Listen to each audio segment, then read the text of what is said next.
salary and benefit costs for this year. Lori, are there any additions, corrections, or modifications to the current agenda? There are not. All right. With that, we'll go ahead and jump right in and remind everybody that this is one of the more informal workshop type sessions. So if you have questions, go ahead and please raise your hand. I'll try and recognize you, and we'll get those questions answered as best we can. With that, we'll turn the time over to Mike. Okay, this is a budget presentation on salaries and benefits for the general fund only.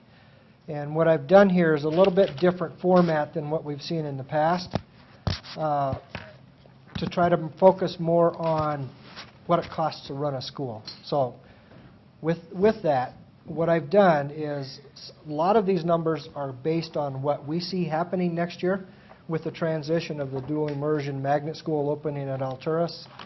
The ASD program moving from Woodside to Haley Elementary. There's still a lot of positions that are up in the air right now as far as which staff are moving where. So some of these numbers are based on, a lot of the salary and benefits are based on what's actually going on in the schools right now, not necessarily what's going to happen next year, because we don't have a lot of, some of those positions are just not available at this time. But with the information that I have for next year, I did include the more current numbers with those transitions. Okay. Sorry. Mike, I just wanted to make one point about that, and Barbara helped me with this question. We just were talking, and we were discussing why it looked different than it has in the past. Yeah, thank you.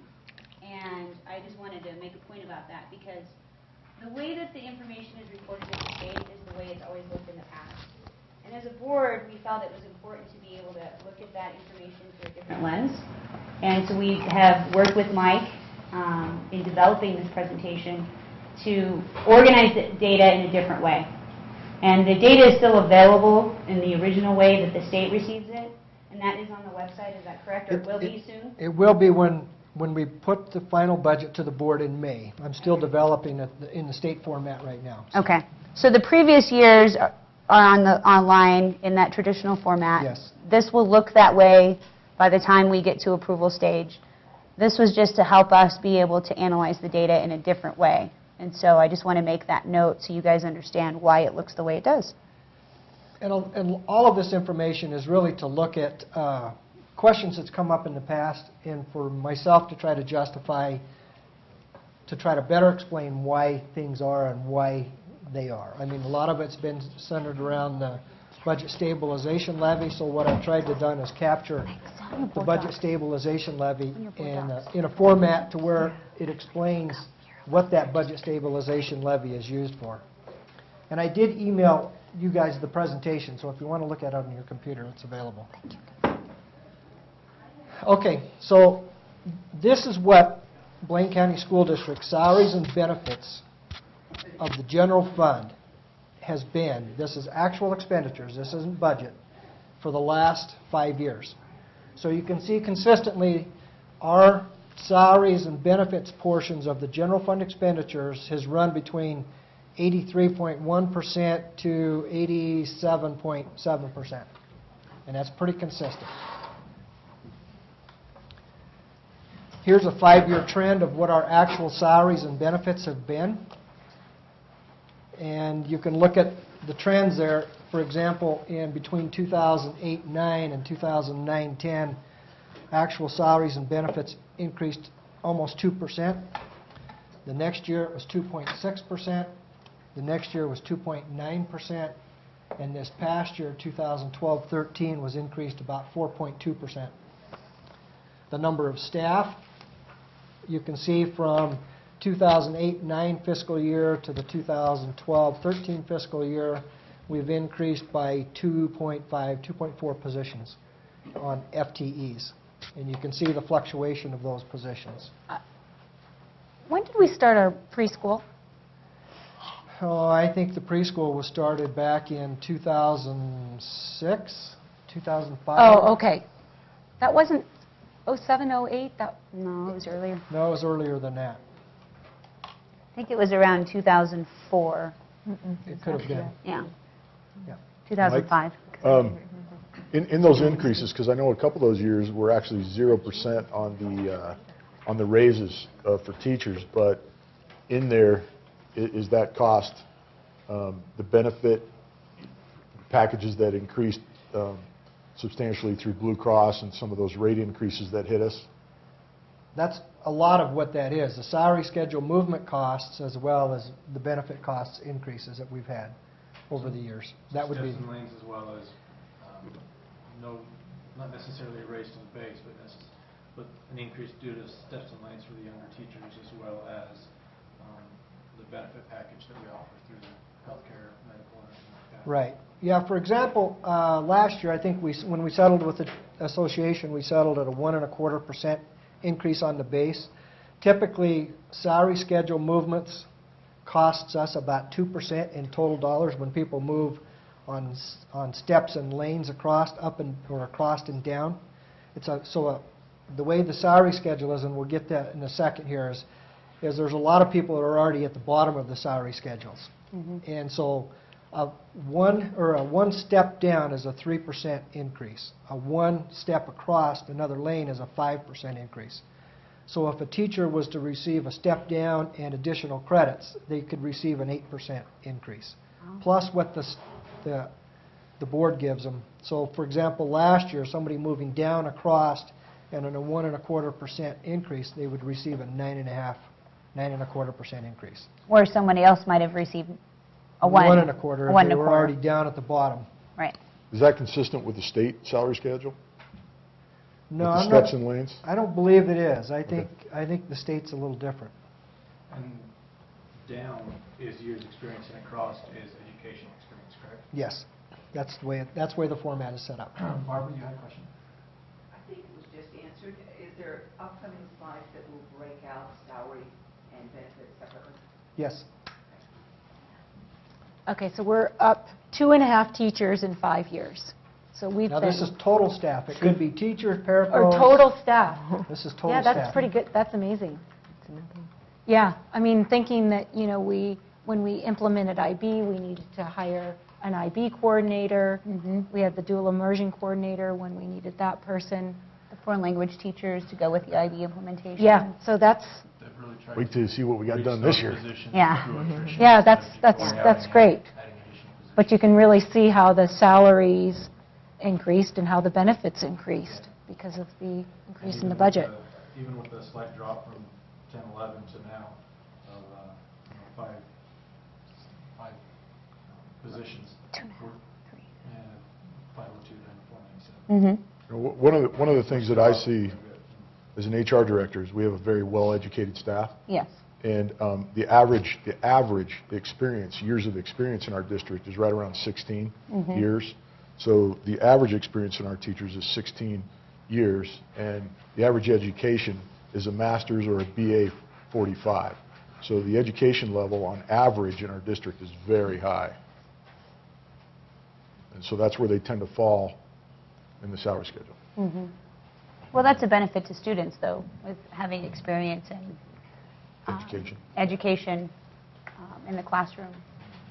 Okay, this slide is set up to compare how Blaine County stands up to several other districts across the state of Idaho in actual salaries and benefits expenditures as a percentage of total general fund expenditures. I know that was a question that came up before us. How do we compare?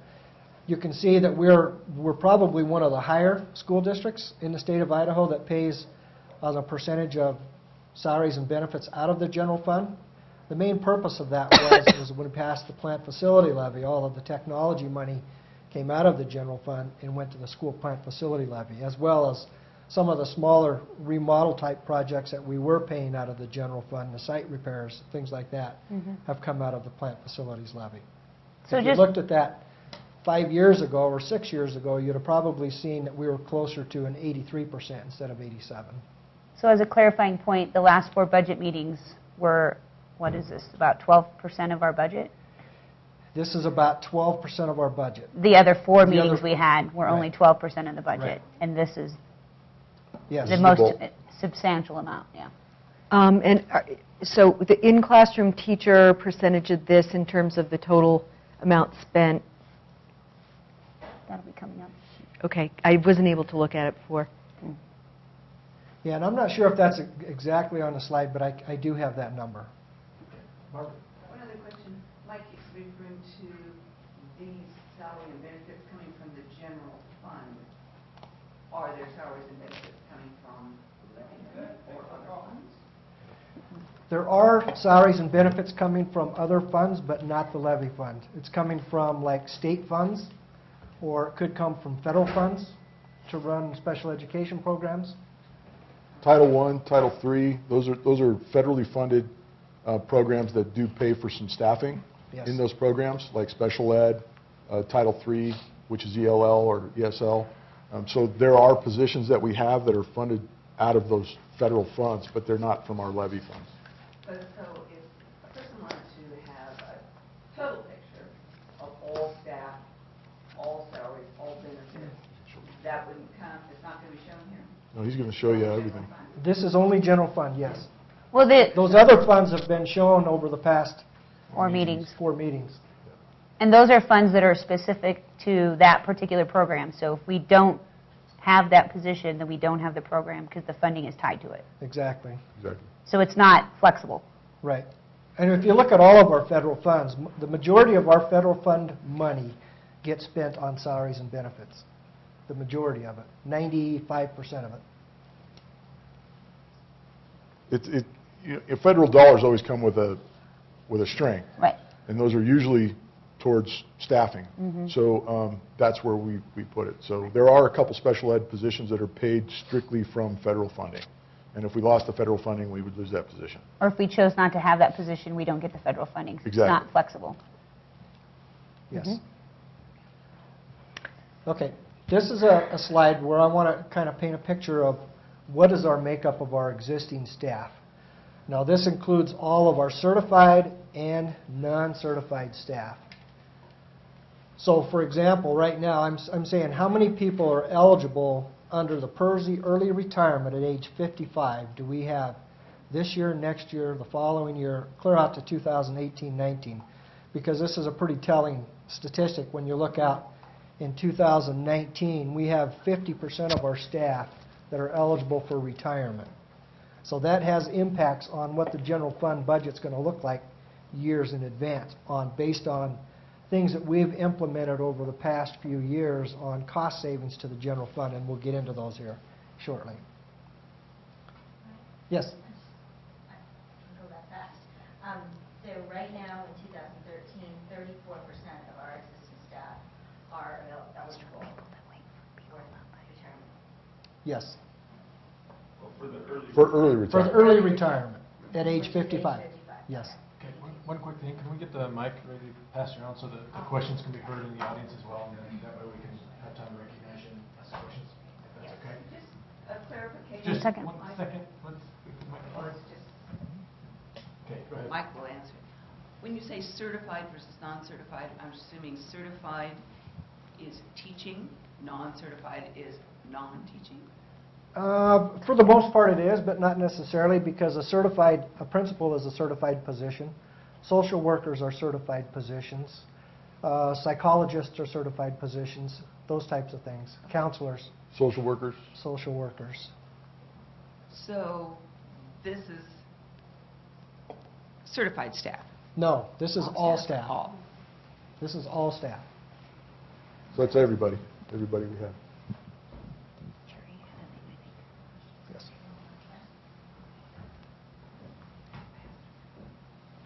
Okay. Now this is a number of staff members that are not eligible for any type of a salary schedule movement. So people that are on this statistic are people that are at the bottom of the salary schedules. They cannot move across or down one more step from years experience. So if you look at the certified, 98 out of the 296 staff members that we have right now are at the very bottom of the salary schedule. Now, a few of those can move over one lane with years of experience, but they can't get down any more years of experience. You mean education? With They can move education. over with education, but So when not you say years. bottom, that Yeah. means they've topped out. Right, say They've top, maxed because it out. helps Because with... that's kind of Topped out on backwards. the Yeah. salary schedule, bottomed out on the salary schedule, because Yeah. the salary schedule goes from lowest. Yeah. So they've reached their maximum. They've reached their maximum. Okay. So, for example, if we were to settle for the association at a 3% increase this year, That's what they would. that's what it means. 98% or 98 of those staff members are only going to get a 3% increase. Right. Okay? And the non-certified, 100 out of the 219 are at the very bottom of the salary schedule. So go back to clarifying that point. If we gave no raise whatsoever, 1/3 of our certified would get nothing. The other 2/3 would still get something anyway, which would be equivalent to about 2% because of the steps and lanes Yes. program. That's exactly right. Okay, thank you. Is there someplace on the website that explains the steps and lanes in detail so people can look? Yeah, we Where should would write that be? contract. Yeah, you can look, if you go to district policy, at the bottom of the district policy page is the master contract. And in the master contract are two salary schedules, because we did go from a Schedule A to a B. So B is our current, which was a reduction off the old one. So any new staff coming in are coming in at a reduced rate compared to what they were coming in, 10 years ago or 7 years ago. Yes, So I there's two salary printed that, so I was aware of that. That's the I was salary just schedule. looking for the steps and lanes Those are in there. system and how it works. Those are in the salary schedule. So when you look at the salary schedule, it'll say a BA 9 is the first step over in education. So when you get 9 graduate credits, you can move over a lane. And so now you're in the second lane. And you'll see several lanes there, all the way up to a master's plus 9. And then you'll see steps down, and that's for every year of the experience. Is this a national system for pay? The state has a similar grid. It may not be the same percentages, but the grid looks almost exactly like ours. I'm You just can wondering overlap. where Blaine County School District adopted this particular, It's our state system.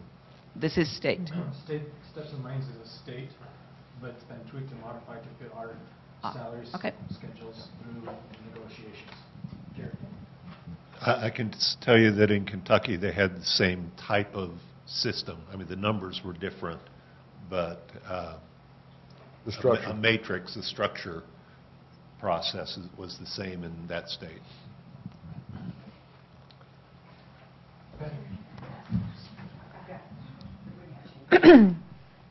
So again, this is just trying to clarify. 1/3 of our certified staff and almost half of our non-certified have essentially topped Topped out out. because of their years of experience And education. and education, both. Yep. So they have nowhere to go Right. at this point. Yes. Okay, thanks. Okay. And that's the reason, that's the biggest reason on why the way the salary schedule is made up is a 3%. If everybody was eligible for movement down on the salary schedule, it would cost us a true 3%, plus a small percentage of people moving across for or for education credits. But there's so many people that are at the bottom of the salary schedule. When I refer to the salary schedule costs 3% to fund it, it really only costs about 2% because the majority of the people are already down at the bottom anyway. Which So is when really I the budget- top. Which is really the top, yeah. Yeah, right. So when I budget for salary Yeah. schedule money, it's really a 2% When you're cost here, to the this is district your in new golden dollars. thing, and that's what you- And maybe you're getting to this, Mike, but of that, so that 1/3 of teachers, are they part of the early Retirement group? retirement eligibility group? We'll get into that, but in the past, we've only offered that one time, and that was 2 years ago, but I do have a slide that really explained how that worked. Okay. But maybe, to answer your question, Penny, when you reach the age of 55, you can apply for early retirement with Percy, at a reduced rate. Right. So full retirement is the rule of 90. So for the rule of 90 for me, I'm 57, 58, but I can retire at 55 if I so choose at a reduced rate, and I would just take a less benefit. Okay, we've had a couple of cost-saving measures that we've implemented over the past 5 years. The first cost-saving measure that we implemented was creating a second salary schedule. We call that Salary Schedule B.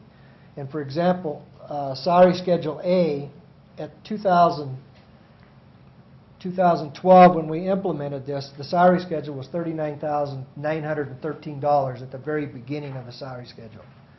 And we dropped, salary schedule B dropped to $35,000. So there was a cost savings of about $4,900 in salaries per person that moved on to salary schedule B. That was the Excellent. first one. The second cost-saving measure that we implemented was an early retirement incentive program that we offered in 2012. And I'll get into both of those a lot more specific here, so before we have any questions.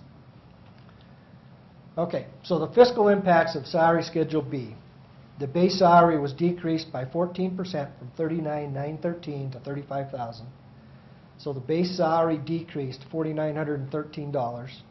The fringe benefit-related costs decreased by $1,298. So that would be Social Security, that would be retirement sick leave, that would be the PERSI retirement system, and also the district-paid PERSI retirement and workman's compensation insurance. So for every person that's on salary schedule B, there was a true cost savings to the district of about $6,211 per person. So the district has 15 staff members on Schedule B right now. So we've saved approximately $93,000 by that, implementing that cost saving. And that will continue to grow. Is that per year? Is that total? Yes.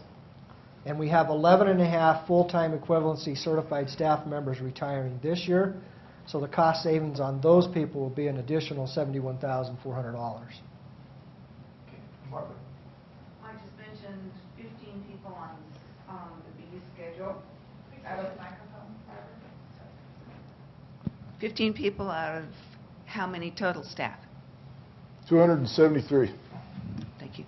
I just looked that up the other day.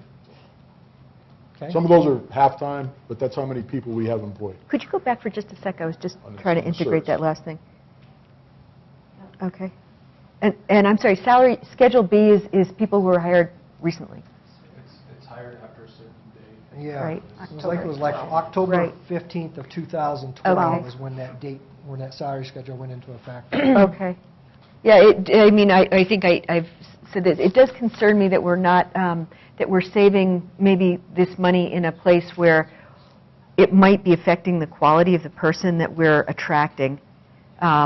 So we're taking it out of a crucial area, and I just want to make us all aware of that. If our real focus is on education and getting the best teachers, this is not where we want to be cutting. Well, I guess the point is that 87% of your budget is here.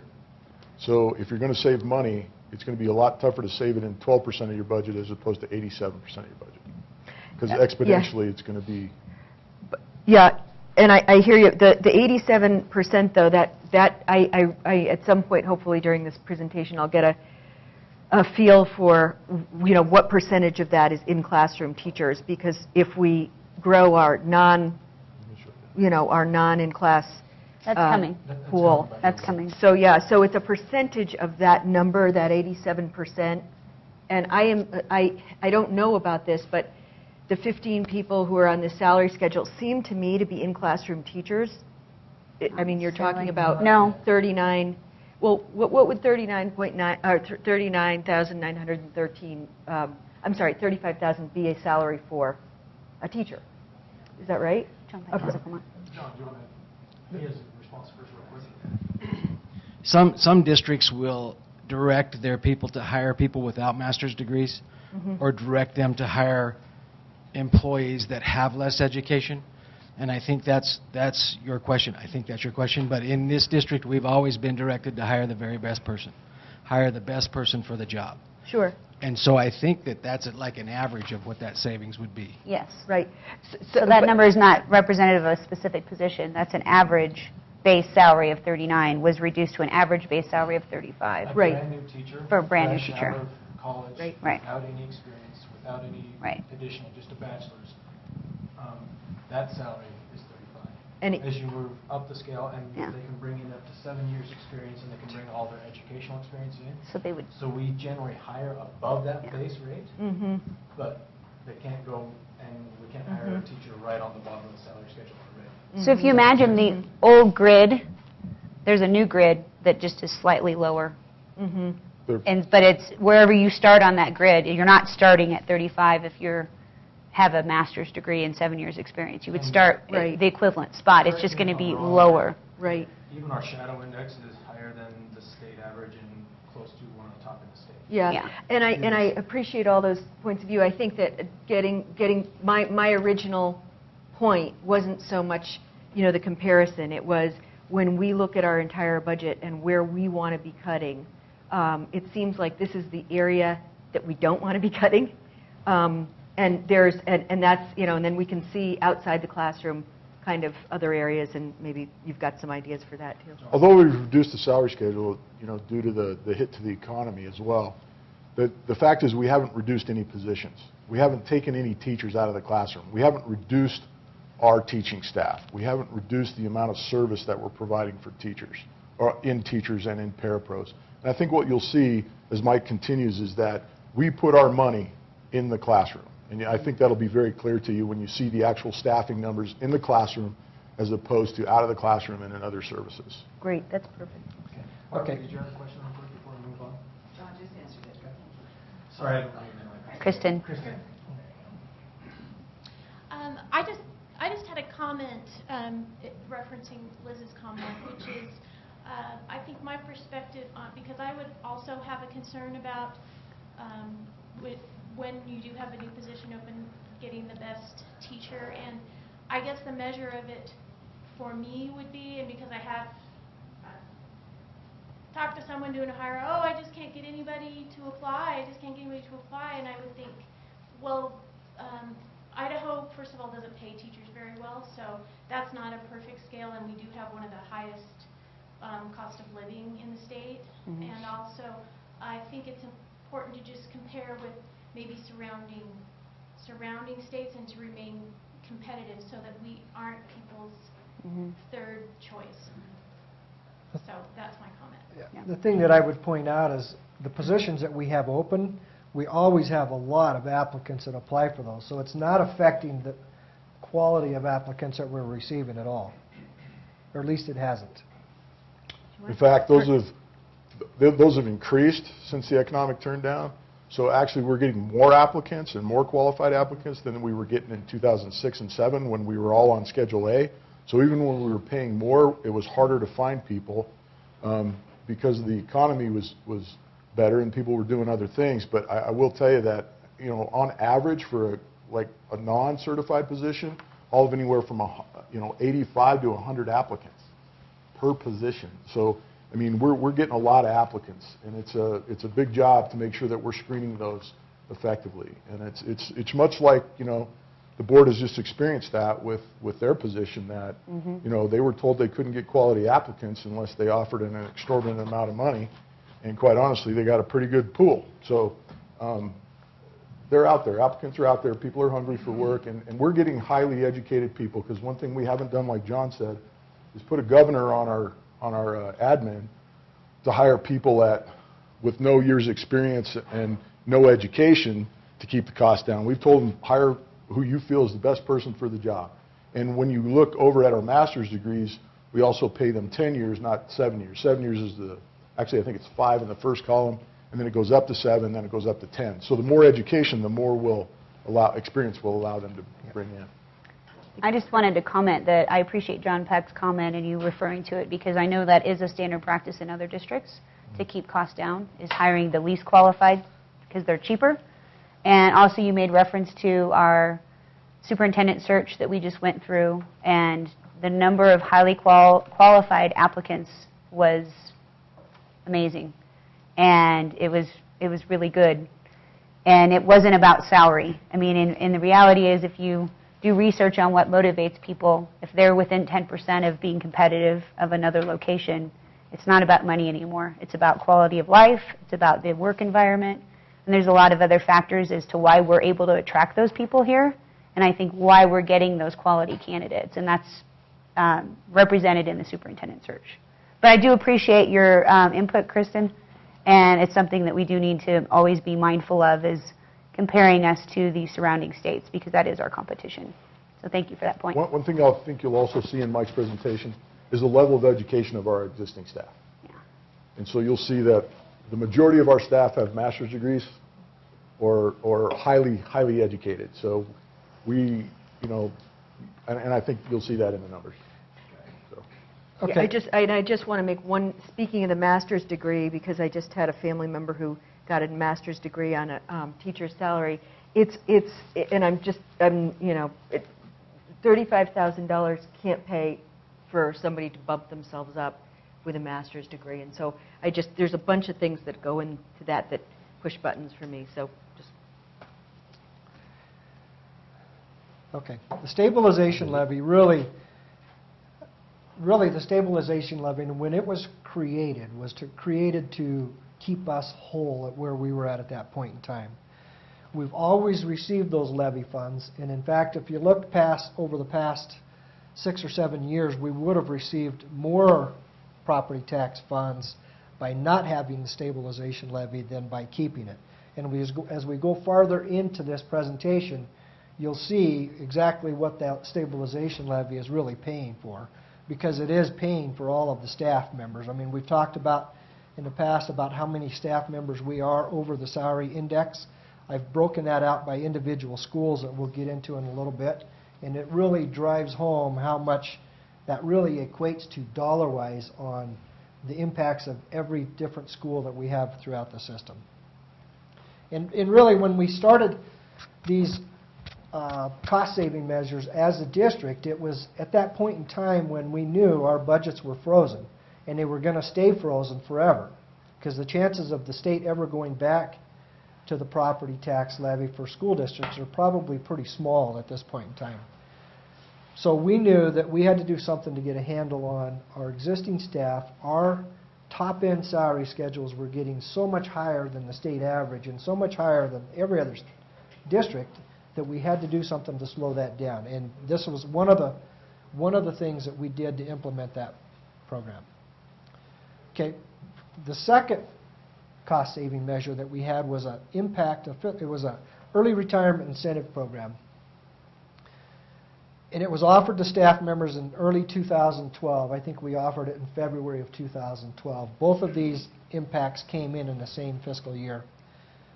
The requirements of the early retirement incentive program was you had to be with Blaine County School District for a minimum of 10 years. Now that eliminated probably 3 staff members that retired that year that were not eligible for it. The incentive was based on the years of experience. So if you had 20 years of experience, you received a 25% incentive payment on your base salary. So those people at the very bottom of the salary schedule making the most amount of money received a 25% incentive payment to retire. Because we knew that we were hiring people for less money because we had the base salary with 10 years of experience in place. We knew we were going to break even that first year. And for every year of experience you had less than 20 with the school district, the percentage decreased by 1% as well. That's the way the early retirement incentive program worked. Okay, so the impacts of the early retirement incentive program, there was 14 participants that were on that program the first year. Could I clarify something real quick? Just for people's understanding, this isn't something that the district office staff did on their own. This is all negotiated with the union, with the BCA present at the table, and the school board driving these decisions. This was not me and Mike sitting down saying, this is what we're going to do, or Vonnie Barber. So these were all negotiated items. Okay, so the incentive payments that we made to those 14 staff members was $271,000. The certified staff members that were hired to replace those people cost us a little over $500,000. So there was a net savings to the school district of $229,000. So if you looked at the 501 plus the 271,000, that was the cost of those 14 staff members in that next fiscal year. Mm-hmm. So we were able to save about $230,000 the first year. So the second year, there was another $405,000 that was saved because those people that we rehired were only allowed 1 year of experience, and just the cost of the salary schedule difference made up that 405,000. So you can see additional savings of 357,000 is what we're projecting for those for next year of what it would have been. So we'll be at about $1 million.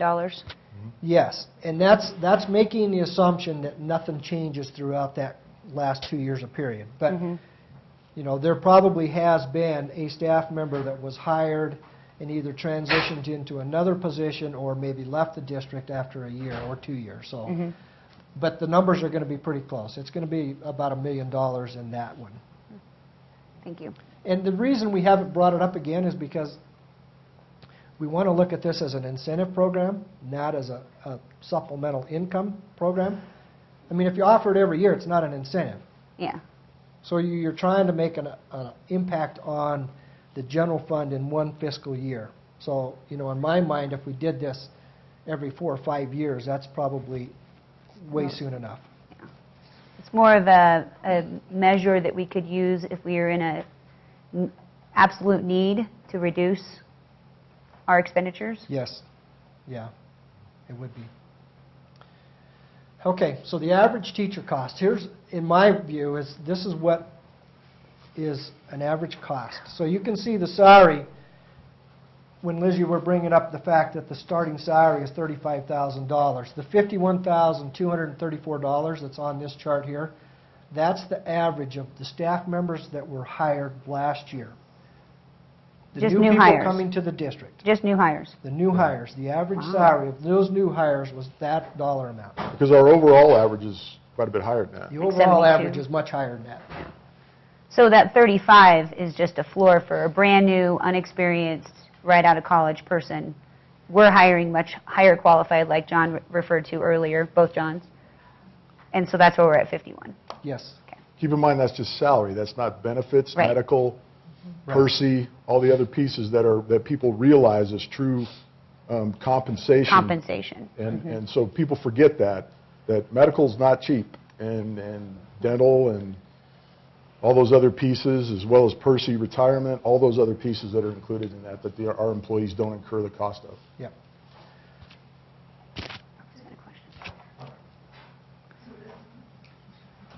The slide is titled Average Certified Teacher Salary, but Mike, you just said this is only new teachers hired last year. Shouldn't the slide say that? This is a budget presentation, so when I'm placing budget numbers into the budget, that's the number that I'm using. Oh, For new hires for going forward. Yes. This is Yeah. this is off our current salary schedule. If you look at the total average, because I do know what the averages are, because I just looked at them for years of experience, years of education. The average salary is actually 70. So Barbara, I think what we're trying to say is that in trying to develop a budget and looking forward of who we're going to be hiring, this is the average cost that new hire would be. It's not a picture of what our average expenses in the past are. This is saying, what is the placeholder, what do we need to encumber when we're looking at hiring new positions, and this is what that average number is going to look like. And so in helping us develop that budget looking forward. But so as far as the total budget, this is not total Yeah. average expenditures, this is just new hires. This is for planning for the future, correct? Right. And I understand why you're confused, because I was too. This is what a staff member, to add a staff member, typically would cost you on Yeah. average. Those other numbers, again, will be available in the traditional way that we're required to submit the data to the state. And that Mike alluded that average salary, I think, is about $72,000 for a teacher. Yeah. And those numbers are going to be available when we're looking at this as a final. This is just for planning purposes, moving forward and developing what our budget needs to look at, looking at new hires. Okay, like I said, it would be handy for any member of the public who wanted to look at this online, for it to be noted somewhere on there that this is not total salaries, this is just new hires. Okay, thank you. Yeah, and typically on a person that's retiring, they're going to be at the very bottom of the salary schedule. So this, instead of a $51,000 number, that's going to be $82,000, something like that, which is going to drive all of the costs a lot higher and put the bottom number down here over $100,000. And I'm just curious about the health insurance. Obviously, that's a huge part of it. And could you just explain the process? How do how do we get the best bang for our buck there? It's all negotiated. It has to be negotiated through the Teachers Association. We have no control on what the program looks like as a district. It's all negotiated. So any kind of a decrease or increase, it has to be approved by the association. Right. And then when you go out to the vendors, I'm saying, like, how do you know, what's the competition like? So we have a broker, and we have several vendors that we're looking at right now, such as Select Life or Select Health, Regents, Blue Cross. We look at all those. We're in a pool with the rest of the state, which brings our average costs down because we're in a bigger buying group, if you will. But we present all that to the association. I have a meeting next week with our broker and the association representation to look at all the options. So whether they choose to increase their deductible so that they can make their family, you know, their what I want to say, their dependent care more affordable. That's kind of up to the union to talk to us. And then we also present that this is the increase this year. This is what it's going to cost the district. So if you want us to pick this up, then that may be a give and take over here in the salary department. It's all a negotiation. But they're at the table and they get to see all the options and all the different vendors. So. Okay, good. Okay, so here's an average non-certified salary and benefit cost. And what I've done is I've put the 3 different positions on a chart listing all of the benefits that we have for each one of those. So a parapro, the average salary is $26,471. The custodian, the average salary is $43,300. The average maintenance, which would be technology and the maintenance department, is the $59,337. Are the custodian and the maintenance positions, are those year-round positions compared to the certified and non-certified, which are 9-month They are, positions? yes. Kelly's got a comment. That's a good point. I just want to say real quickly, See, the those maintenance are staff and year-round custodians, they work all through spring positions. break, all summer, and all Christmas break. They don't. Obviously makes this up. Right. And so maintenance, is it just computers? Is it grounds? Is it, I mean... It's all of that. It's our plumbing technicians, our electrical technicians, it's our maintenance workers that do all of the repairs in the buildings, it's all of our technicians, computer techs, it would be our network specialists, it's all of those. People that go beyond the cleaning of the building and things like that. I'm just curious why computer technicians are put in the same category as groundskeepers. Shouldn't we have a separate category for technology? Well, when I developed this, in my mind, it's a maintenance type of a position. Well, but It's maintaining. there are different kinds of maintenance. Big differences. Well, We have a probably- lot of different salary schedules. So we have administrative assistants, which are lead secretaries. We have regular secretaries that are not under the principals or the lead secretaries. We have techs 1 that are more support staff. We have tech 2s that are into higher end things with the computers and the education. We have several salary schedules. And so for Mike to show you all those would take a long time. So he's looking at an average of I a lot of those understand. salary schedules together. I understand, but we have parapro, we have custodians, and then maintenance to include that broad a spectrum seems not very transparent. But even in the parapro, we have different levels of parapro salary schedule due to education. Again, if a para goes into a parapro 2 situation, it's due to the fact that they've gained an associate's degree or higher. So there's a lot of pieces to the puzzle, and to be able to show it all in a quick snapshot in a budget presentation. I understand, I just think that, Keep in mind, we're on slide 12 of 50. okay. And all of that information is available. You Yep. can look at those salary schedules. It is online. I can get it for you. too. And actually, I was trying to group Yeah. large groups of people. And if you have a problem finding it, we can certainly point you in the right direction so that you can look at that in detail if you want to. Sorry, Mike. It's okay. Okay, so now we're going to get into the individual buildings and what the makeup of each of those buildings looks like. So Bellevue Elementary. Here's Bellevue Elementary, and really the purpose of this slide is to say, to tie back things that's happened in the past presentations. So what I've done is, you can see Bellevue has a 260, that's my projection of enrollment for next year. The state allowance that we've talked about in the past for the administrative, the instructional, and the non-certified in each of the buildings. Now this is based on that salary-based apportionment and the fringe benefit apportionment that we talked about the last 2 weeks ago. What I did is I broke these different allocations out by individual buildings to say how much is the total cost of a building.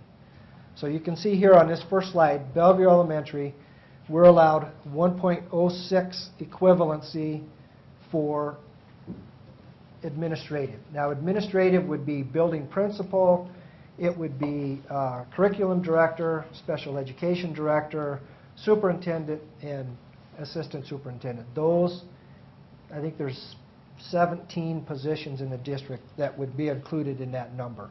Now what I did here is I only based this on what's actually in that building now. So there's not an allocation in there for the superintendent's office, there's not an allocation in there for the maintenance department or the technology people or anybody in these numbers. This is truly, purely a building number. So you can see actual full-time equivalency at Bellevue Elementary, we have 28.1 instructional people and 18.0 non-certified people. That would be parapros, custodians, specifically for that building. So the salary index that we received from the state paid benefits and the salary-based apportionment for Bellevue Elementary equates to $884,376 based on this year. Our actual salaries and benefit costs for those people that are identified in those staff, as well as a prorated portion of all of the other positions that we have in the district, and we'll get into those, is $4.1 million. So the variance is $3.25 million is coming from other sources or the budget stabilization levy. But before we had the stabilization, it was just paid by property taxes, Yes. just a different name. Yes. I So mean, it's just basically, coming- we did not have to reduce in 2006 where other districts did. We just went from our property tax, then we got the stabilization. It's just a different name for the money. Just a different source, And It's where just the- a, yeah. name. right. And where the difference is when you look at our actual equivalency and what the state funds us or reimburses us on their salary schedule, Yeah. you can see where the differences are. So where we're putting our staffing is in instruction and non-certified, so classroom teachers and parapros.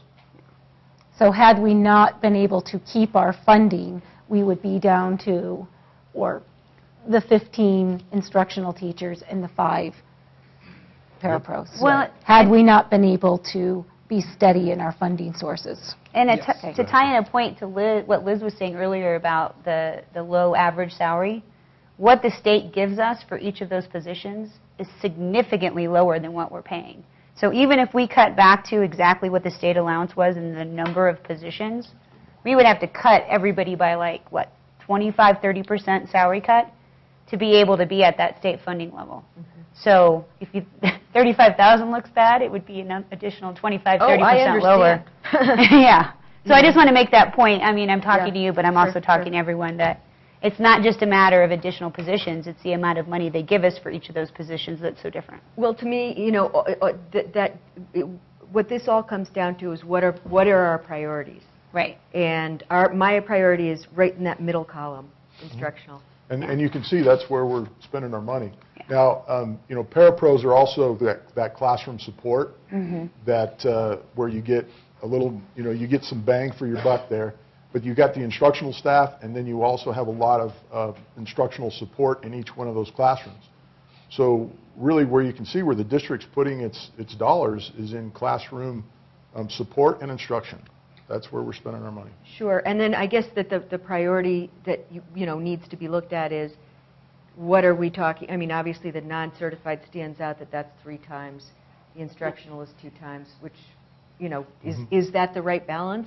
Do we want, you know, less, do we want it the opposite? Or not that we can get there with the amount of dollars, but Do we want Some- 2 times more non-certified and then shove that into instructional and get 2.5 times more instructional? Sometimes you don't have those choices, because if you have special situations that are identified in those buildings, like special education students, or if you need a one-on-one parapro identified for a specific student, you can't just eliminate that parapro. You have to maintain that. So a lot of the decisions on parapros are based on the student makeup in each one of those buildings and how many kids are involved in those special education. And I special understand needs that. programs. Other districts have these challenges as well. We don't, so I think that I hear what you're saying, and I think that there's a middle ground too. One point about that, and then I'll go to you, John, is that we already have really low numbers in our classrooms. And so adding more teachers to make them even lower, is that really getting you what's necessary to improve the performance for students, improve their education? Whereas by providing the support like Mike was speaking of, you are actually able to get more people for the dollars, Right.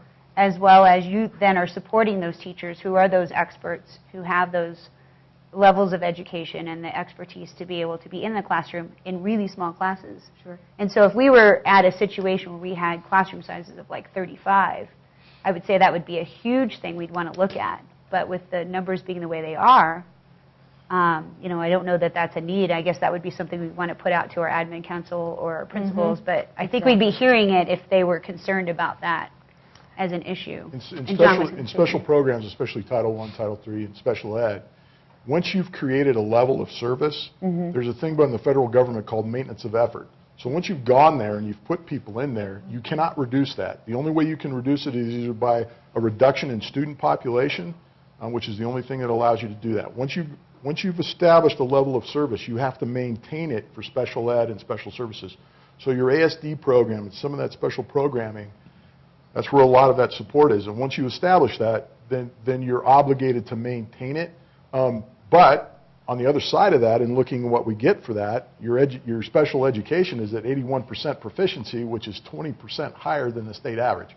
So we're the highest in the state, and a lot of that is due to that kind of classroom support that we provide. Well, and I think what Liz's, comment is already sort of happening right now from what I've seen in our last couple of, budget meetings, that our whole staff is being relooked at and reallocated and moved around. So I think that's already happening, and we're able to hire some more certified FTEs. Sure.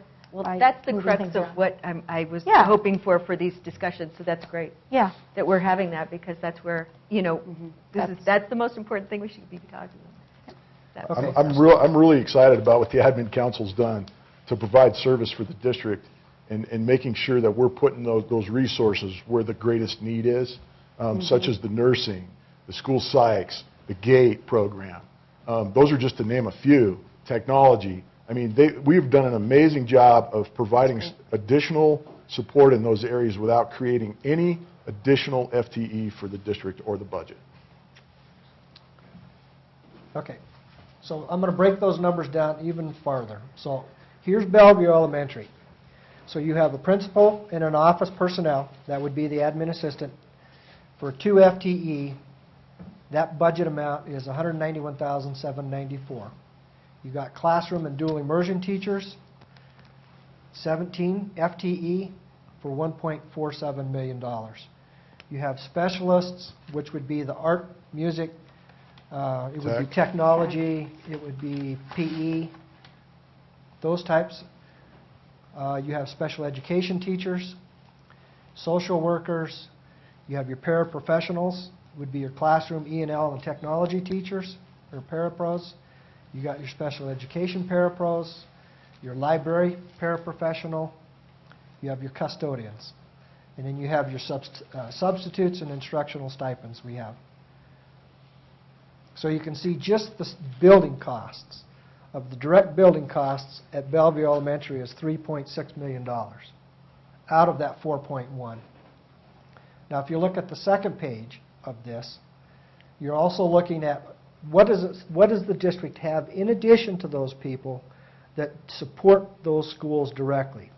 So you'll see the district office personnel, you'll have the directors and the coordinators, the summer school programs, the after-school programs, you have the psychologists, behavior specialists, and their parapros, the transportation system, the maintenance personnel, technology personnel. So you have a total district support staff that's supporting that individual building at $477,000.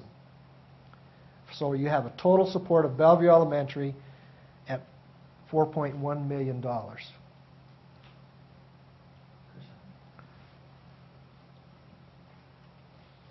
they have a psychologist at Bellevue Elementary? No, we have a district psychologist that supports Bellevue Elementary. So was it divided? Did Yes. you- Yeah, so prorated you by split student it up numbers. For this school? I prorated it by student numbers. Okay. Yes. And that's the same thing as the psychologist. We have 2 psychologists right now, so that number is based on, was a prorated number based on the student population. Just 2 questions. On the last slide, you meant up there, the second says classroom and dual immersion teachers. I'm wondering why it's not just listed as classroom teachers. And then also moving forward, Bellevue will not have dual immersion, is that right? That is correct, but Okay. when we started this, I said I had to use a lot of these numbers based on what it looks like right now. Right. That's one of the areas that we had to use this year because we haven't finalized, or we didn't have finalized when I had this presentation put together on exactly who was going to replace who and what that makeup was going to look like. Okay. We're a little closer now, but we still don't have it exact. Okay. And dual immersion teachers are classroom teachers. I'm just wondering why it's double listed like that. It doesn't. Because I wanted to It helps identify understand that it. as Okay. a dual immersion teacher and a classroom teacher are the same right now. Okay. And then on the second slide, the transportation? Yeah, transportation personnel. That's just for the personnel. That's not any other costs involved with transportation. This is only salaries and benefits, yes. Right. But that would include Rex, Sure. Okay. Okay. drivers, Yes. Yep. All this, everything that needs to be supporting that building? mechanics. All the infrastructure? Yes. Right. Okay. Thanks. The maintenance people, I mean, all of that would be not the custodians, but it would be the plumbers, the electricians, the HVAC people, those type of people. Okay, now we're getting into Cary Elementary School, and all of the slides that we're going to go from now on, so we'll probably go through these a little quicker, are the same format as what we saw at Bellevue, but it's each individual school and what they actually look like. So for Cary Elementary School, you can see, according to the state indexes, we get a .53 for administrative, a 7.72 for instructional, and a 2.63 for non-certified. So you can see what our existing staff is, what it looks like. State paid benefit allowance and salaries are a little about $440,000. Our actual costs are a little over $2 million. So we have another $1.6 million, which is going to be part of the budget stabilization levy. This is currently what Cary Elementary School looks like. You got a 1.5 FTE on principal and office personnel. You have a full-time admin assistant there and a half principal. 7 classroom teachers, 2.75 specialists. You have special education teachers, a .2 social worker, parapros, you got custodians. So the true building costs that are paid directly to that building is a little over $1.8 million. You look at the supporting staff, it's broke out just like we did at Bellevue at about $250,000. So the total costs to educate those students at Bellevue Elementary is $2.17 million. And Cary? Cary. What did I say, Bellevue? Cary. Okay. This is what Hemingway looks like. Here's where our comparisons are of what we have actually versus what we get reimbursed from the state for. We receive about $975,000 for those students at Hemingway. Our actual costs are about 5.1. Our variance is about $4.1 million at Hemingway. And what this really doesn't show is you have comparisons on these things, but it really doesn't mean a lot if you look at each individual building as a makeup, because some buildings are going to be heavier on higher paid instructional staff on where they fall on the salary schedule. So, if you've got a building that's young in teacher staffing versus older, that's going to really skew those numbers. Well, isn't part of that an impact too, based on programming in that building? So, for example, Woodside currently has the ASD program, and so they're going to have additional support to support that. And when it moves to Haley next year with the base program, you've got significantly higher qualified people running that. You've got a lot of para support for a small number of students. But again, it goes back to that level of service requirement. Right. So that's kind of skewing it a little bit, or That's can make it look exactly right. imbalanced. Yeah, that's exactly right. Okay. Thank you. Okay, so here's what Hemingway looks like as far as the existing staff of what that's made up in the building. So you can see we have 49.15 staff members, FTE staff members at Hemingway. The supporting costs for Hemingway Elementary is $687,000. So you have a total cost of Hemingway of about $5.1 million. This is what Haley Elementary looks like. So you can see, according to the state index, administrative, we're at 1.62, instructional at 23.7, non-certified about 8.1. Here's what our actual numbers are. I had a question about that. Is this including the preschools also? Because No. that enrollment number looks small. It does not include the preschools. Okay. And I think the reason for that is that preschools we don't receive reimbursement for preschool. Right. So that's an additional program. Okay. Yes.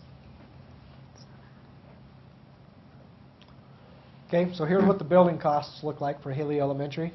You can see we have 59.3 FTEs at Haley Elementary.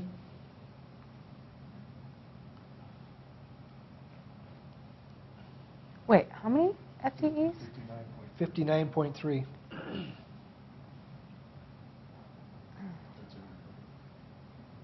Oh, that's everybody. Got it. Okay. Yep. Here's what the supporting staff looks like. So all of the other positions in the district is $773,000. So the total staff and prorated costs are $5.76 million. Alturas Elementary School. This is what it looks like. So you can see right here, we're about 12 instructional staff members over, 13.5 non-certified staff members over. We receive about $1.1 million in state funding for that school. We pay about $5.2 million, so we're short about a little over $4.1 million on this. Here's the makeup of that building itself. Yeah. I'm just curious, looking at the certified at Haley and the certified at Woodside, and there's less certified at Woodside than Haley, but more kids. So I know there's got to be a reason for that. Well, the reason is these enrollments are based on next year's projections, and the staffing is based on what's there right now. Okay.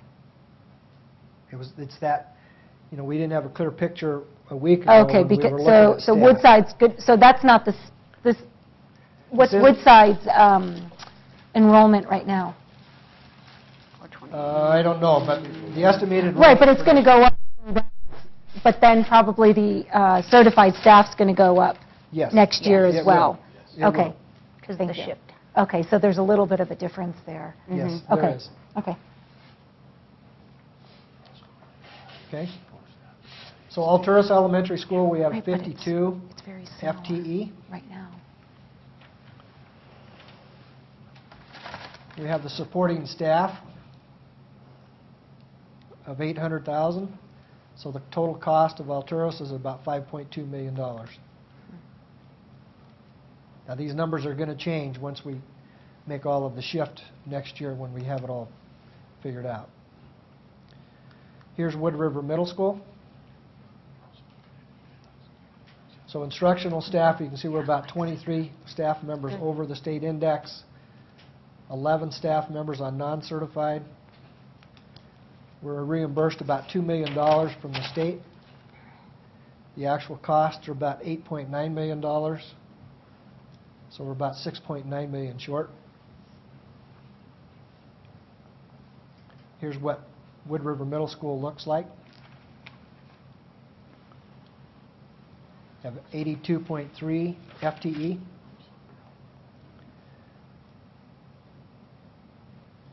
This presentation is on the website too right now if you want to go back and refer to this at any point in time. The district support staff to support Bellevue is about $1.37 million. So total building cost of about $8.9. Cary Secondary. You can see here we're about 3.5 staff members over at Cary Secondary.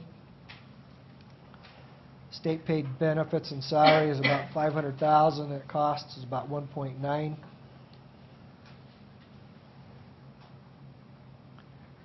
This is what the building makeup is at Cary Secondary.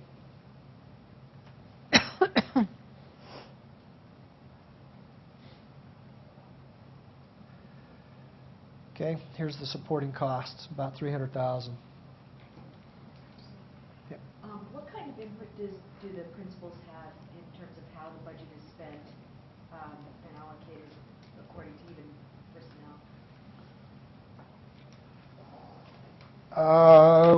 They've had extensive input on that. I mean, that's what our wish list that we went through the last 6 weeks is based on what those needs were at each of the individual principals' levels, the buildings' levels, and every decision that's been made on how we're going to reallocate staff and what positions are actually necessarily needed to be funded and what we can get by with without for a year or until things change. I mean, all those decisions are made by the building principals with us. And John's here, and so what we've asked him is, you know, what are their biggest needs, and how can we look at reallocating resource to make sure that those needs get filled? So when we looked at things like, you know, additional gate instruction at the south end of the valley, or when we looked at school psychologists to support that testing and also behavioral issues, when we looked at, you know, nursing and included them in those conversations as to what they would like to see and support, and then we started looking at, okay, how do we move things to make sure that our resources that we have, without increasing resources, that we're putting our resources where our greatest needs are. And that has all been around the principals in a discussion with the admin council. Great, thank you. I think you're going to be really impressed with the work that they did, because it's really their work. When are you going to be presenting that to us? Anytime you want. Okay. It'll be part of the May budget? The May budget That's what I thought. presentation. We'll go through all of the reallocation of positions and what we did to make those happen. That's great.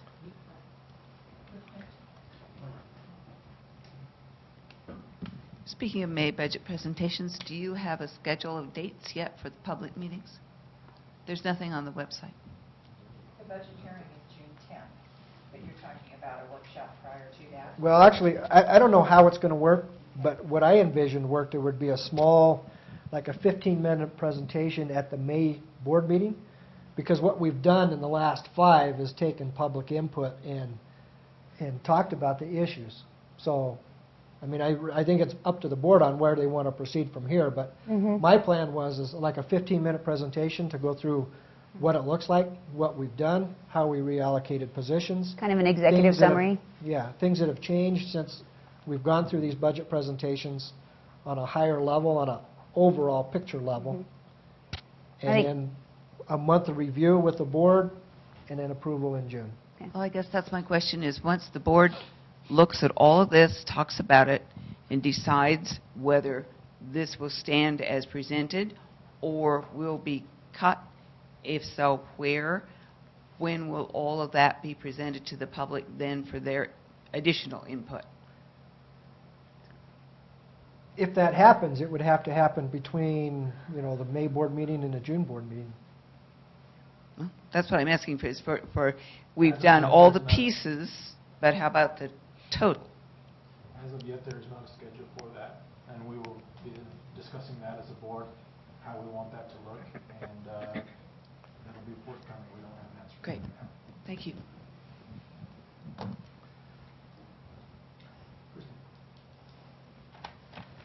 Is your board budget meeting an open meeting? Yes. Mm-hmm. So anybody could go to that? Yeah. You mean the June 10th? Yes. Yeah, the June Yeah. 10th is pretty much the end of the road. Yeah. That's not the time that the board makes any changes. So So it would if be you're asking, May? that's what Yes. Barbara was alluding to. Mhm. But any meeting that we have, Kristen, will be open to the public. Yeah, oh yeah, they're, And we will, And not we'll an discuss executive that. session. and we will get them announced as best we can through the assistant Mhm. communications director, through proper noticing as far as Mountain Express, website, everything like that, Facebook. We'll try and get as much information out as we can to try and disseminate it. Thanks. I think this is this the 5th public meeting on the budget? This is the 5th. Yes. Okay, this is what Wood River High School looks like. Here's our existing staff and what we are allocated from the state. We're about 25 instructional staff members over, a little over 9 on non-certified. We're reimbursed at about $2.3 million from the state. This is by far the biggest school that we have. Actual salary and benefit costs is $10.25 million. This is the makeup of Wood River High School. We have 109.2 FTEs at Wood River High School. 4.5 special education teachers. We got 0.5 IB coordinator, social worker, athletic trainers and assistant, parapros, special education paras, librarian and assistant, custodians. The supporting costs from the district. So the total building cost of Wood River High School is about $10.25 million. Silver Creek High School. This is what it looks like. Thank you, Steve. You're welcome. Thank you. State paid benefits and salaries at a little over $200,000. The actual cost is about $850,000. This is our FTEs at Silver Creek High School. We have about 8.5 FTE. I have a question. Okay. Thank you.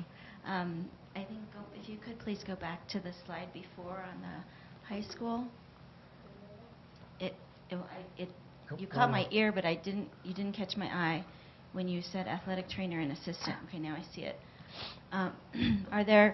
Where does the, and I didn't see it on the middle school page either, for the athletic director? How does that, is that an administrative position? The athletic director at the middle school is actually a teacher. He gets a small stipend Okay, to do the so it's athletic a stip- director's duties. Okay. And that's the same as Carrie. Okay. John has a And at the high school, it's a separate administrative position? It's not an administrative position. It is a separate position, yes. It's a teaching position. Yep. So it's reflected in the teaching? I'm just Yeah. not No, sure. it's reflected in this athletic trainer here, in this number, the 2.0. That's what I was wondering. I'm like, who's the The assistant athletic trainer? director? Yeah. The athletic trainer. Okay. The athletic director is up in this. In that? The Oh, teacher okay. category? He's one of those. One thing to remember is the athletic trainer doesn't just, even though they're listed under the high school, they don't just serve the high school. They also come down to Carrie and then. Okay. They serve the whole district. Middle school function. Yeah. But this is where they're housed. This Right, is where okay, they're, and that's where, yeah, Yeah. okay. So, Mike, I just did a quick calculation because I was curious looking at the high school. It looks like our district support staff portion to support that building is about 17% of the total. Is that consistent from your recollection across the district? Kind of an indirect cost of that core? Yeah, I didn't do all the building calculations, I just did that one. But as an indirect cost, that seems pretty low. Well, let's see. to be able to support that building's needs? Probably look at another building. Yeah. I just Yeah. didn't know if you had it off the top. I don't. I mean, you look at Carey's is about 15%. About 15, so Yeah. that might be So even one of it's- the higher ones. And it's really going to be based on what that actual cost is of each one of those buildings, so. The thing Right, to remember is that, that's the biggest building, so you got the most square footage, so you're going to have more custodial staff. right. But that's a pretty low number anyway. Yeah. I mean, for example, you look at Silver Creek High School, And that it's would less be than higher. 10%, so. Yeah, less than 10%. So the district, if you could go back one or two. Sorry, it was at the high school again. Sorry about that. And one more.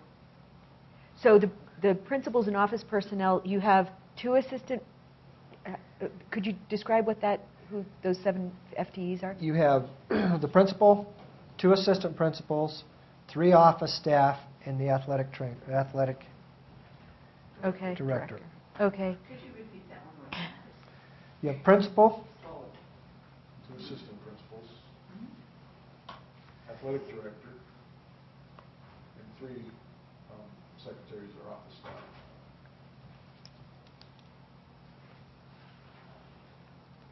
2 at the front office and 1 in the council. And I'm just curious, the 2 assistant principals, why are there 2? I guess That is what I'm common? saying. Yeah. Yeah. Yeah, in a lot of places, in bigger systems, there's usually 1 per grade level, because they deal with that class, and if you have a large class. So those principals, like when I was there as an assistant principal, I had freshmen and sophomores, Ron had juniors and seniors, and all the responsibilities that go along with that as far as the class direction. If you got seniors, then you're probably involved with a lot of the senior class presentations and things like that. But you're also responsible for the discipline for those classes. And I was responsible for the discipline of the other 2 classes, along with all the attendance, all those kind of issues. And you're the expert here. It seems, just looking at that, it seems like a lot of admin, 3 admin for 750 students. So I was responsible for roughly 400, a little over 400 students. Equivalent to Woodside Elementary? Yeah. Yeah. I'm just saying, like 3. If there's 3, there's 3 admin, so that's about 250 per, approximately. It just seems like a lot. I'm just looking at it, and I know that we're thinking about cutting places and things, and that would be. When you look at those admins, you'll see that they're all in the deficit from what we get from the state. But the teachers were double, and the pairs were triple. So again, our money is in the classrooms, not in the admin. It's not. That's you can see right there. Are there unique challenges that are faced at the high school that are not present at the elementary that requires that kind of more Drugs and involvement? alcohol? Yeah. Yeah, drugs and That alcohol. Look at. involves greater involvement with an administrator. Yeah, and you're also getting into legal issues. Relationships between teens, they start getting sexually active as well. If you read the paper, you pick up the paper, that all involves that high school administration. You've got court orders where those students can't be in contact with other students. It gets complicated. You've got the ASC, all your expulsions. ASC being? Alternative Setting Center. Thank you. Well, thanks for reminding me that we have a lot of acronyms. Yeah. But the other thing is like you guys have noticed, when you have expulsion hearings that come forward, it's usually at the secondary level. Yeah. So yeah, there are challenges. You don't see that as much at the elementary level. Attendance is usually a much bigger issue because you're tied to credits and Carnegie units or time. And so there's scheduling issues. The master schedule is massive. And that involves all 3 administrators. That's a huge puzzle. If anybody's ever wants a lesson in master scheduling, that's an interesting one. So that takes months to do just that. Just pre-registration and making sure that you're setting a master schedule. Yeah, there's a lot of things that go along with that are not present in an elementary at all. Activity supervision, that's huge. Supervision, that's the other thing as a vice principal. I had a third, at least, of all activity supervision, so a lot of Saturdays, a lot of weekends, a lot of, making sure that all those soccer games and sports, just in the fall, you got football, soccer, And they have a heavy presence at those events. Okay, great. And we've had that for a while, too. Or when did that, when you were there were 2 assistant principals? Or? Yes. Yeah. And so that's been for a while. Yeah. That's starting when I left. Okay. 2000? It's when I started. It's when I started. John went to Cary, and I came in, and I think that's when it started, when we started looking at the new high school. We started building the new high school, and at that point, we were at about just over 600, about 650 students at the old high school, and we were booming to 700. And when we moved to the new high school, we were over 800. And so that's when that move was made. That's when we put that in. We're Penny first. I'm just making a comment. How many kids are at the middle school? Is it 3? Six something? 675, something like that. 724? 100 less, okay. That's my question. That was my statement. I was just wondering how the principal situation related to the number. But the game supervision is quite a bit less. The athletics Well, supervision yeah. is quite a bit less. I mean, I would, as the mother of a high schooler, there are so many clubs and activities going on at the high school all the time, way more than middle school. Yeah. So. You know, I took the band trip to Anaheim, and I can tell you that you had both administrators at the high school at 1 o'clock in the morning checking bags, part of their job, security.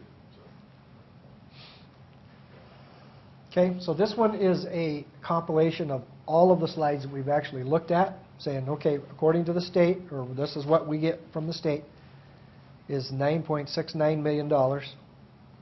This is what the actual cost in salaries and benefits is going to be, is $44.2 million. So you can see right there, just on the simple math, we're about $34.8 million, or $34.8 million short. When you compare that with the budget stabilization levy at the 29.6, that's where it is.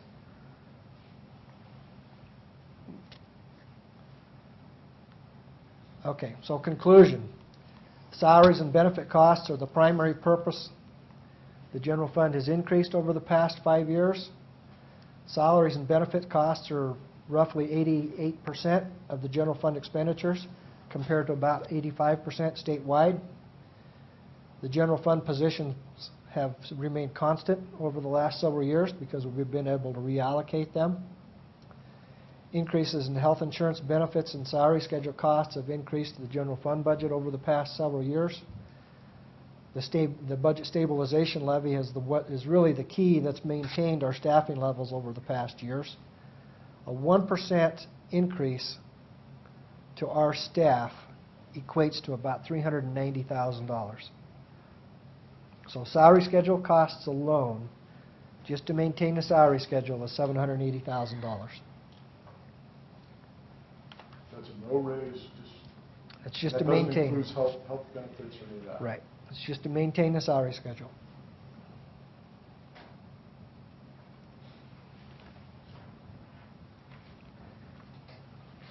Wow. And we're under by a couple minutes. Wow. Incredible. That's incredible. I have a quick point I'd like to make is it seems like we need to have a discussion about what we're going to do next with this, as far as we've had all of these very detailed breakdowns of the budget, as how it's going to get put together. It seems maybe appropriate that we would have an executive summary of what we've discussed and issues that we've asked questions about, kind of report back.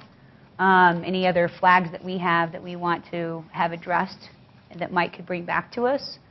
And that could be maybe a wrap-up meeting in May. I'm just kind of thinking out loud about what we want to do next with this new process that we're working at. Before we have basically the final approval, what we would be doing in June. Does anybody have any comments or suggestions on that? Yeah, I mean, I think I would like to touch base maybe one more time either before or after the May meeting, sometime in May before the June meeting. Yeah. With a recap and... Well, that's what I was suggesting, that we have that. Exactly, and I think we should do that, and I think, if we all had other thoughts about these meetings that now that we've had 4 or 5 of them and we wanted to share them with Mike, we could do that. Liz, did you want to say something? Yeah, I was just thinking about, it is difficult to kind of try to parse, to try to prioritize where you want to spend the money. And I was thinking, I would love to see a breakdown of classroom teachers, staff that's related to learning, staff that supports learning. For example, I guess that would be tech. Kind of goes back to this. We have That's Wood River exactly High what School this is. Classroom and dual immersion teachers, 53.2. Right. And then all these other things on that first slide being Right. all the things required. I mean, those are the, Right. in order to have the building alive, you have to have everything that's in that slide. Right. But I guess what I'm saying is, related to learning I guess you could put a whole lot of things in there. There's the librarians and things like that, right? What I'm trying to get a handle on is, in terms of how our big picture 30,000-foot view, how we're apportioning our money most effectively to support classroom learning. And this is a much better, more clear, thing than I've ever seen in the past. I guess I'm still confused a little bit by what percentage of our money overall is being spent in classroom teachers, and then I see that the supporting, but in terms of percentages, I'm having a little hard time with That would just that. take adding up that Yes. amount of Yes. the 53.2 FTE at 5.5 million, Adding that up for all the Yes. schools. and That's right. doing Yeah. the math. Yeah, Is that that would something be you'd like great. to I see in would an love to executive see that. summary? I would love to see that, yeah. When you talk about instructional learning, I mean, I think you can make a case for maintenance people improving instructional learning, technology people improving instructional learning. No, Yeah. and I hear all that, I guess, and that's where it can get, to me, unnecessarily complicated. I really can't, what I'm interested in, and maybe there are obviously, if you don't have the lights on, you don't have a classroom going. I understand that, but what I'd like to see is who's in front of the classroom, and even whether it's music or art or anything like that. Not that that's better or worse than anything else. For example, athletics are still a huge part of learning, but it just helps, I think, to have that peeled off, and for me to be able to see that. Yeah. Well, I think you have the numbers in here to make those calculations, because every one of these slides have, like, for example, Wood River High School, you have 53.2 classroom teachers. But your specials are also classroom teachers. Right, but your specials are included And in your that 53.2. Special education teachers are also classroom teachers. Exactly. Well, They let are. me ask this, Mike. When you make that report to the state under the requirements of how you have to submit it, it actually pulls out all teachers into one category, right? Yes. So that information is already in existence under the standard way that we present this data to, we're required to submit it to the state. So I think that might actually answer your question, Liz. So let's get that, and that would really help me. So, yeah, on here, for example, I'm looking at Boise, 95 certified staff, blank, blank have advanced degrees. That would help for me to be able to see, and then how much I'm talking about not just one school, but overall as a district. Well, and information like that goes back a little bit more to our dashboards discussion. that we Yeah. had as Right. well, and looking at implementing that. Yep. That might be one of the things we're interested in looking at as one of the statistics that we're putting out there on that dashboard. But that's just discussions that we need to have. Some So- of the, go ahead. Oh, when you go back to our regular budget reports, you can see all that data very clearly, defined by teachers, administration, all these different breakouts. And so that's what we were trying to avoid, was duplicating that here, because it's already in a form that's available to us. The other thing I think is important is that I get that that information is vital to understand. Yep. But kind of going back to Sean's point, the reason why when we were kind of working with Mike on this, on how to put it together, is what runs a building? And all those things have to be there in order for that teacher to stand in front of those students and teach. And so if you don't have all those peripheral things, that teacher's not going to be there in front of the classroom. Oh, I understand that. You know what I mean? There's a teacher-pupil ratio, right? And they obviously peel off, okay, how many teachers do you have to make that ratio? And they do that somehow. I remember It's in the correctly, budget. in our budget. It's in the It is standard in the budget. So what I'd And love our to, Per yeah. per certified to pupil ratio Mhm. is down around 12 to 1, Yes, something like that. okay. Whereas our classroom size, generally speaking, Is about is 20. more like 20 to 1, Yeah. 18 to 1, Right. somewhere in Right. that ballpark. Okay. And that's because of all the other specials that we include Yeah. and things like that. Mhm. The specials But- teachers for the special ed And that's what programs drops and that- different things. That, teacher to actual pupil ratio down to 12 to 1. Mhm. So I guess that the teachers, I guess I'm trying to think of how to do this, because I understand all the problems. So if we take that ratio and we find out, how much is that 12 to 1 ratio costing us specifically in terms of teachers, and then compare it to the rest of the budget as a percentage? I guess that's what I want to know. Because somebody's calling someone a teacher somewhere for purposes of that ratio. And I think that would help even if it's not perfect. Well, that's a lot of your programs, art, Yeah. music. I mean, we're no other schools our size have orchestra, for Yeah. example, or chamber orchestra, or jazz band, or Or- Dixie band. Those are all programs that the board has Are put into arts. place that feel, at least in the past, that they were fairly important. Tech at elementary levels, art at elementary levels. When I came here, there was no elementary art at all, so there was only one art teacher, that was me, and I was secondary, both middle school and high school. So we've expanded those programs to allow those kind of experiences for kids in the classroom.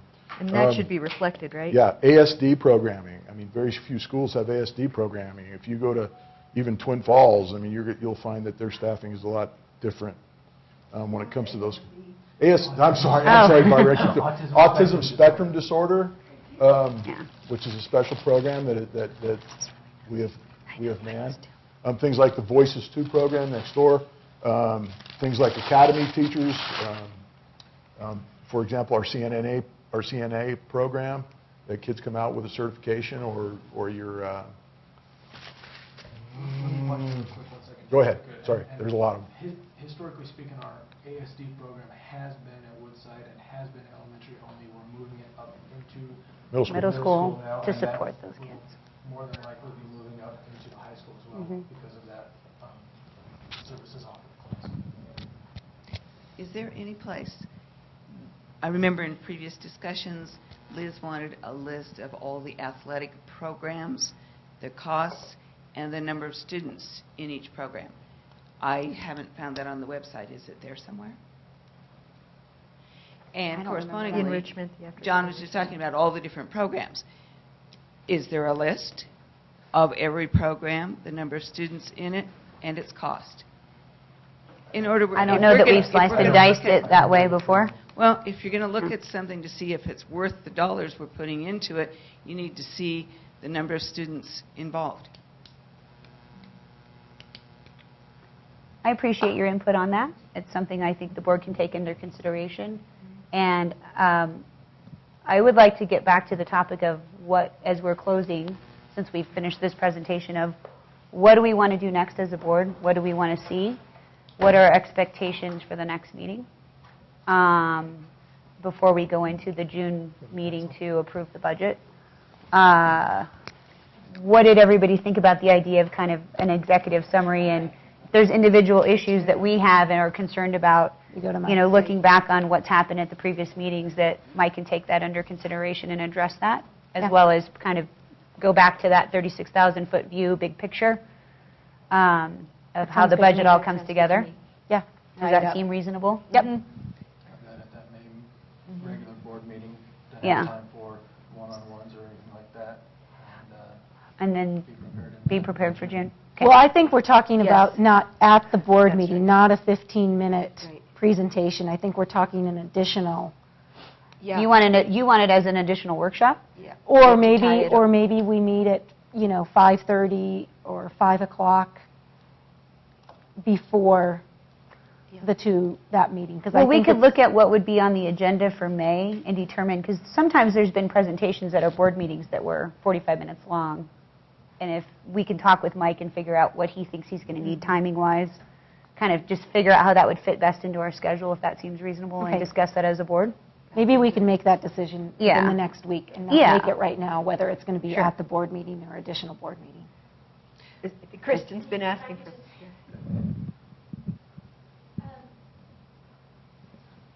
So one of the reasons that I came to this meeting, just as you guys are talking about trying to decide on your meetings, was because when I looked at the staff, the new staff, I can't remember the word for it, but the proposal for new staff. Yeah. There 19. was a position on there that I wanted to advocate for because I was really excited to see almost all of those, but one in particular I was excited to see. So will there be an opportunity where you guys will be talking about the new staffing positions, or is that going to be private? Is there one in particular that I can answer your question to? I don't have a question about it. I was just going to be in favor of it. Which one's that? The South Valley gate teachers. Done. Okay. Okay. Singular? About those two. For 2 schools? Well, you'll still have the... 3 schools get 2 teachers now? We're going to have to look at how we're going to configure that. There's one additional FTE for proposal for next year as a reallocated position. And those have been discussions that the administrative council has been having on breaking down to see where the actual need was. That hasn't been, it was put to the board as these are potential positions that have been requested in the district, and then we tasked our administration with narrowing it down and saying what's the priority, what can we do, how can we do it without having a huge increase to the budget. And so we're trying to reallocate teachers through attrition and things like that in order to do that, and we're using our administrative, our professionals to assist us. Yeah, just by this process. So as professionals, you're going to make that decision, but is that what you're saying? Yeah, it's been widely discussed, I know in the administrative councils amongst... We've been working really hard to For like reallocate. 4 months. To look at retirements, to look at reallocation, to look at where positions are, maybe we're not getting the most value, and how do we take our existing resource that we've been granted and make sure that we're putting it in the right place and that we're serving students in places where we know there's need. So some of those things that came off those request lists, we've been able to fill 7 of those positions already with no additional FTE, no impact to the budget. That's just simply moving the pieces of the puzzle around to where they make the most sense. And one of those was the gate teacher. So that is really done. That has been solved. You weren't Nursing, me. nope. No. Nursing, increasing the nursing, we've done that. Language teachers at It both. doesn't affect my family, but it has, you know, I have 2 gate students. I have a friend who has kids South Valley. My kids went to Hemingway. We had the Cadillac gate. And then I've watched now that these kids are in high school, I've seen the path of the kid who was South Valley who could never get designated because he was South Valley and the program was full, and everybody wants to ignore those kids because it was inconvenient to have gate kids South Valley. Well, another huge impact on that people aren't really paying attention to because it doesn't say gate, but it directly impacts the gate program is a school psychologist. Yeah. So both the school psychologist and the gate teacher have both been solved by the administrators. Oh, and I saw that. I was excited about that. Yes. And then we're going to be discussing these positions at a future board meeting, is that Yep. right? Yes. And John's going to be presenting that work that's been done in the administrative council to us in either a superintendent update in May or through the budget process. Great. I just want to make a point about that. Somebody asked me, are you going to make sure a gate teacher's hired? And I said, well, it's not the board's job to make sure a gate teacher's hired. It's the board's job to make sure that the students' needs are being served and to make sure that we're managing the money in the best way possible. And so when we ask our administration to say, what are you doing to not increase the costs but service the kids and make sure their needs are being met? And how are you doing it in the most efficient way? And that's what stemmed out of what they did in admin council as far as looking at these reallocations. And then they're going to be coming back to us basically saying, this is the job we did, this is how we think we did the best job possible to service the needs of the kids and not increase the budget. And if they were to come back to us and say, we think we need 1 more position because we don't have enough money to be able to do all of those shuffling around, they would need to justify why they needed that position so that we can increase the budget. But it's really not our job to micromanage if they're going to have this, that, or the other. But it is our job to make sure that the students' needs are provided. And So when they're making that presentation to us, it's not so that we can micromanage if you got a psychologist instead of a school nurse. It's more about us confirming the needs are met and it's within budget. And do we need to increase the budget to be able to allow you to do your job? I mean, does that make sense? Yep. And I've done our due diligence, we've done our due diligence to make sure that we service those needs without having to ask for more money. And then if we need more, then we have that opportunity. But it's us being responsible and physically responsible to our patrons to make sure that we're getting those kind of services, and we know that those are needs. They're lined out in our strategic plan, and are we taking care of those needs and what the public needs from us, and making sure that we're using the resources that we've been granted already and being as creative as we can with those to make sure that we're filling where the greatest need is. It's all about resource following need. It's not just about creating a position out here that maybe impacts a few, but really if we have a need in gate, and we know we have a need in gate, we've known for years we have a need in gate, well, the administrative team did an amazing job of looking at, well, we know we have the need, where can we find it without having to ask for more funding? And they've done an amazing job. Okay, all of this discussion about salaries and benefits. When is the meeting with the teachers union?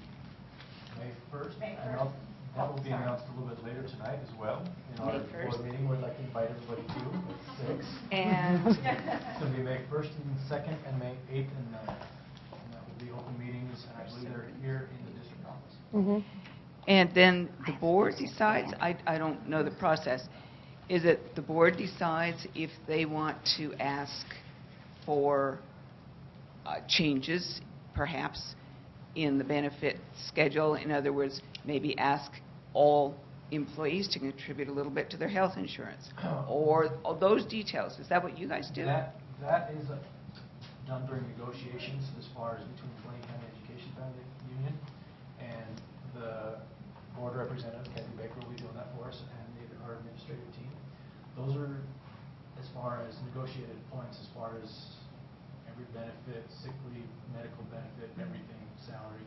That's all happened during negotiations, and then the education union has to ratify it, and the board has to approve it as well. So there's multiple shifting things that need to happen. So, but you guys have talked about already, or do you still need to talk about, based on this, what you see as possible? We have had some discussions around that, yes. And it does have to be ratified, whatever comes out of those negotiations. And there's a great slide back here at the beginning of the presentation that kind of breaks down what can be negotiated and what cannot be, because there are some things that are mandated that we have to provide for teachers, for certified and non-certified. So you can see what has been negotiated and what's part of their contract as far as what we're expecting for expenditures. Yeah. And so that kind of breaks that down. And for example, last year, what was the, if you could recall, what was the benefit that we gave to the teachers? It was like a 1.25% pay increase. Yes. And basically that was it. We covered additional cost in health insurance, which was nominal increase, if that's correct. Yes. Yeah. And so it's And any PERSI increases. Yeah, we cover the PERSI increase as well. So there's a lot of things that are already in their contract that has been negotiated and been in place for a very long time. And so there's, anyway, yes? So if it's already in the contract, for instance, vision insurance, what is retirement sick leave, by the way? Well, when you incur sick leave, so you're under the contract, you're granted 9 sick days a year. Now, if you do not use those, PERSI realizes that there's a value to that, because when someone doesn't use a sick day, we don't have to bring a sub in, and if someone calls in sick, they still get paid for that day, and we have an additional expense to bring a sub in. If someone doesn't use a sick day, it has a monetary value to the retirement system, not to Blaine County, but to the retirement system, because we pay for all those days to PERSI. So when they retire, they can take their sick days and use them in a monetary way to purchase health insurance. So, for example, I have 182 sick days on my docket because I've been here for 30 years. So I have 182 sick days. They will give me half of my daily rate for each one of those days. So Basically, that equates to 90 days of pay. I can only use it for medical premiums and things like that. I don't get a cash settlement for that. I used to do it that way years ago. But it's worth 90 days of my daily rate of pay towards medical premiums when I retire. Okay. And to get me to that Medicaid and Social Security. I understand, it just looked odd. Yeah. As So a it's an listing, yeah. incentive because it's a cost savings by them not taking sick leave. So all of these things here, you guys will talk about and decide if you want to ask for contributions or increased contributions for employees and do all that. And you all are going to decide that, and then Kathy will present it during negotiations. Is that right? Yes and no. Kathy will be presenting and negotiating on the board's behalf. We have had some discussions on what different raises, stuff like that, what percentages would do to the overall budget. We have an understanding of that. But that's all up for negotiations. If we're asking for our teachers to pitch in and pay for part of their medical insurance now, that's going to be a huge negotiated point with the education union. And they're going to... It's a fluid conversation that will be happening over that 2-week period of It's time. not a top-down, That's this a is good what term. they're going to do. It's a negotiation. It's a give and take. And by Idaho code, it has to be. You have to enter those negotiations under good faith. Yeah. You can't come in with, this is our position, take it or leave it. If Yeah. you do that, Understand. now you're in a legal battle. Right. They are. Yes. Yeah. They are. Anyone is welcome to come and encouraged to come. Will those also be held here? Yes. And it's already posted, I think. Have you noticed them yet or no? No. Yeah. They will be. Yeah, beginning of May. So just after the negotiations and maybe around the third week of May, I'm just wondering if we can kind of have a wrap-up session where we talk about this is our budget, this is how it reflects our priorities. These are the main areas where we're adding, and this is the reasons you just brought up, Kate. These are the areas that we think we're adjusting down, and these are the reasons. Yeah, that's that executive summary meeting that we talked Yep. about. And I think we'll have it based on how much time Mike feels it needs, if it's going to fit into a Whether board that means meeting or a another special meeting. workshop Yeah. Or whether that fits into the board meeting schedule, we'll get Yeah. with Mike and we'll We'll figure that out. through the budgeting for the, not the budgeting, but for the agenda planning process. Mhm. Just one comment. Since there's a big difference in public involvement between a workshop and a board meeting, could it be a workshop? We can take that under consideration. We'll discuss it. Negotiations? No, No. stuck in the Executive summary. executive summary of the budget meeting. Yeah, I appreciate that input, and we'll talk about it and figure that out. Is there any more comment pertinent to the budget presentation? John? Just a quick clarification that kind of what you alluded to, Barbara, is that the negotiations are a meeting held in public. They're not truly a public input meeting. So the public is invited to watch the process, but they're not involved in the process, and there won't be any comments taken. Yeah, I just wanted to clarify that. Wendy, did you want to revisit that comment from before? Okay. Just the opportunity. Thank you. And I think this comment just needs more talking about, my comment stems from, I think I wrote it down correctly, something to the effect of, at the high school, one of the reasons that we have what looks like additional admin is because we have such difficulty dealing with drugs and alcohol. That's what I heard. Part of it. Part of it. Among other things. A healthy portion of the issue is, or an unhealthy portion of the issue is that. And if so, then do we need to hire a specialist or a director or a coordinator or whoever that is to take that load off the VPs and make that something a person can be more specialized in, and then allow time for the VPs to deal with classroom instruction. I say that because I feel like whenever I've had an opportunity to talk to teachers and I say, you know, what gets in your way of teaching? Because they love to teach. What gets in your way? And that's the response I've gotten repeatedly from some some teachers I really respect, they say to me, it's a bummer that this is getting in our way. And so it struck a chord with me when I hear that, and I'm like, okay, well, if that's getting in the way of teaching, then let's put some money there and some time and some personnel and help the situation. Good suggestion. Thank you for your input, and that's something that we certainly can pass along to the superintendent to discuss with the administration there. What I'm looking forward is being able, freed up, to give a little more of my time to those issues. So, Yeah. yes, I will. Soon. Before we close, I'm going to do a little plug for those of you to come back today. Normally I don't wear T-shirts to our work sessions, but I'm wearing a special one today. I was just at the National School Board Conference, and they have a new campaign about supporting public schools and the importance of them and why it's really the great equalizer in our country. So this is my T-shirt, and this is the back.